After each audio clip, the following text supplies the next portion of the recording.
আচ্ছা, আমি এখন কোথায় আছি? এখন কোথায় আছি? কাদের সামনে আছি?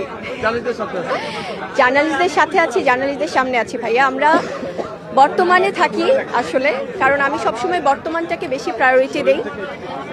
ভবিষ্যৎ নিয়ে আমরা কেউ কিছু বলতে পারি না, কারণ আমি আপনাদের মানুষ। আমি সবসময় আপনাদের কাছাকাছি থেকেছি, আপনাদের পাশে থেকে আপনাদেরকে ভালোবেসে আপনাদের সাপোর্ট নিয়ে কাজ করেছি। সো সেক্ষেত্রে অনেক রকম অনেক কিছুই আসছে, সেটা আসলে আমি মানে ওই ব্যাপারগুলোতে আমি কি বলবো, কারণ আমার কাছে মনে হয় যে বর্তমানটা যেহেতু আপনাদের সাথে আছে সেভাবেই চলতে চাই। আর সামনের ফিউচার ভবিষ্যৎ নিয়ে আসলে তখন যা ঘটবে ওগুলো নিয়ে কথা হবে। একটা সিনেমার প্রযোজক বললো যে আপনি নাকি আপনাদের বিরুদ্ধে নিচ্ছেন এবং কাজ করবেন না, শিডিউল পাওয়া যাবে না। আল্লাহ আল্লাহ, একদমই না ভাইয়া, কারণ আপনারা আমার পরিবার, আমার সাংবাদিক ভাই বোনেরা, আমার এই ফিল্ম ইন্ডাস্ট্রি, আমার সমস্ত পরিচালক প্রযোজক সবার প্রতি আমার সেই দায়িত্বশীল ব্যাপারটা আমার আছে এবং আমি রাখতে চাই।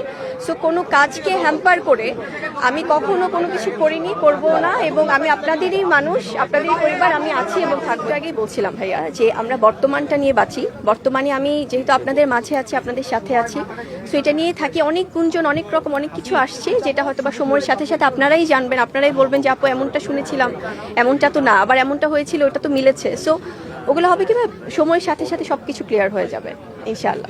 আর এই ব্যাপারগুলো নিয়ে এতবার আমি কথা বলেছি, আপনাদের নিজেদেরই বিরক্ত লাগবে যে আর চাই না এই topic. So thank you so much. নতুন করে প্রশ্ন তৈরি হয় আসলে।